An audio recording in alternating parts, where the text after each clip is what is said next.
मौलाना काकूब जी, आप आए और संक्षिप्त में, तो समय सीमा को ध्यान में रखते हुए अपने वक्तव्य को संक्षिप्त में मौलाना काकूब जी।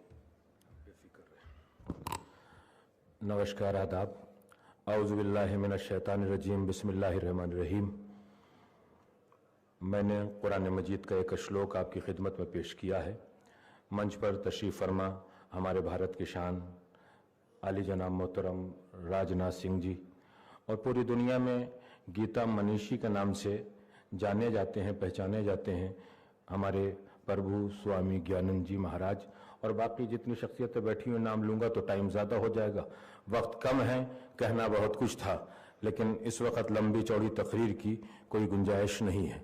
हम यहाँ जितने लोग इस हाल में बैठे हुए हैं सब श्रीमद् भगवद गीता को अपने जहन में, अपने दिमाग में बसा के आए हैं कि श्रीमद् भगवद गीता एक ईश्वर का रूहानी कलाम और पैगाम है।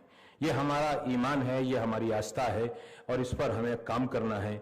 यहाँ जमा होने का मकसद ये है कि यहाँ से कुछ लेके जाएं और जहाँ जहाँ जाएं फिर उस ईश्वर के कलाम को, ईश्वर के पैगाम को, नगमे इलाही को, किताब इलाही को, उसके अहकामात को, जिंदगी के तरीके को, अपने सलीके को एक दूसरे तक पहुंचाएं ताकि हमारा भारत भी मजबूत हो, इंसानियत भी मजबूत हो और श्रीमद् भगवद गीता का ज्ञान भी एक दूसरे तक चला जाए। क्यों? इसलिए कि ये किसी बंदे की किताब नहीं है, किसी प्रोफेसर की किताब नहीं है, किसी आम इंसान का पैगाम नहीं है, किसी टीचर का लिखा हुआ पैगाम हमारे दरमियान नहीं है, बल्कि उसकी तरफ से जो पैगाम आया है वो हमारे दरमियान है। इसी के सिलसिले में आज ये 10 साल के बाद 10 प्रोग्राम मुकम्मल हो रहे हैं। 2016 में ही मैं आया था, स्पीच दी थी, मगर बस मैं अपनी बात को तमाम कर रहा हूं।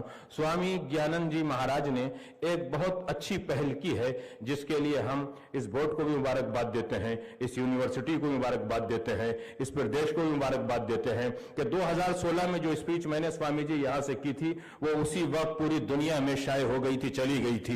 लोगों ने बहुत सवाल किए, बहुत बातें हुई कि ये गीता क्या है, गीता किसे कहते हैं। तो अभी जमाने को यह नहीं पता था गीता वो है कि जो जमाने को चलाती है, गीता वो है जो इंसानियत को चलाती है, गीता वो है जो मुल्कों को चलाती है। हमारे भारत के मुल्क के अंदर गीता नहीं रह सकती है, इसलिए कि जब मुल्क नहीं थे तब भी गीता थी, जब ये सरहदें नहीं थी तब भी गीता थी, जब मॉनेस्टरियां नहीं थी तब भी गीता थी, जब हम नहीं थे तब भी गीता थी, जब हम ना रहेंगे तब भी गीता होगी। इसलिए कि इसकी हिफाजत के लिए परवरदिगार आलम ने, खुदा ने, मालिक ने, खालिक ने, कायनात ने ऐसी शख्सियत को भेजा था जिसे हम भगवान श्री कृष्ण कहते हैं और उनके साथ श्री अर्जुन जी को मुअय्यन किया था। मैंने अपनी बात को तमाम किया।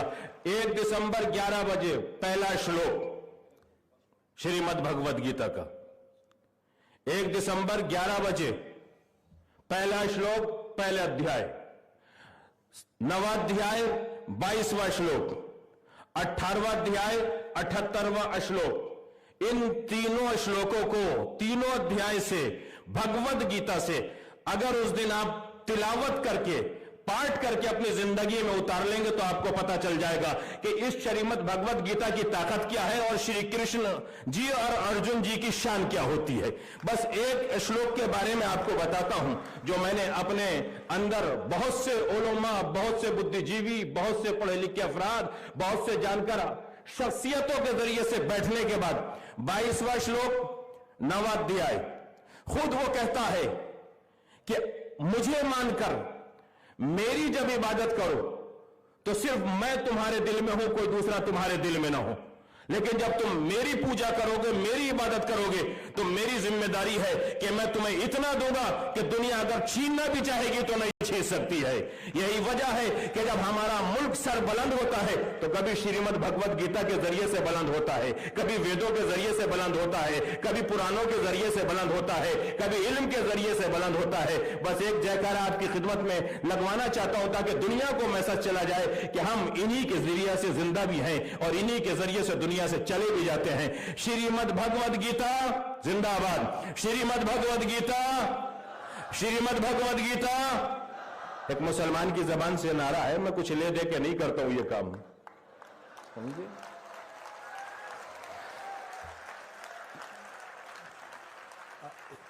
वक्फ संशोधन बिल के ऊपर पूरे हिंदुस्तान में दुनिया को मालूम है कि मैंने सबसे ज्यादा ताकत के साथ उस वक्फ संशोधन बिल के लिए आवाज उठाई जिसमें हमारी भारत माता की 9 लाख बीघा जमीन से ज्यादा अवैध कब्जे दूसरों के हैं। ये मैंने आवाज उठाई थी। तो वो किसकी है? भारत माता की। वो किसकी है? भगवत गीता की। वो किसकी है? इस मुल्क की। तो हमें जयकारा ऐसा लगाना चाहिए जैसा हमारा मुल्क बराबर के मुल्क को आवाज नहीं देता है बल्कि जवाब देता है। तो हमें न जयकारा कैसे लगाएं ताकि पड़ोसी मुल्कों को पता चल जाए कहीं भारत माता के बेटे बैठे हुए हैं। श्रीमद् भगवद गीता, श्रीमद् भगवद गीता, श्री कृष्ण जी, श्री अर्जुन जी, दोनों हाथों को उठा के भारत माता की, भारत माता की, भारत माता की। खुदा हाफिज। मुझे लगता है यह आवाज बहुत दूर तक जाएगी, सारे विश्व में जाएगी। बहुत अच्छा वक्तव्य। और मैं आमंत्रित कर रहा हूं हमारे बीच जैन समाज से श्री विवेक मुनि जी, वो अपना वक्तव्य प्रस्तुत करें। श्री विवेक मुनि जी।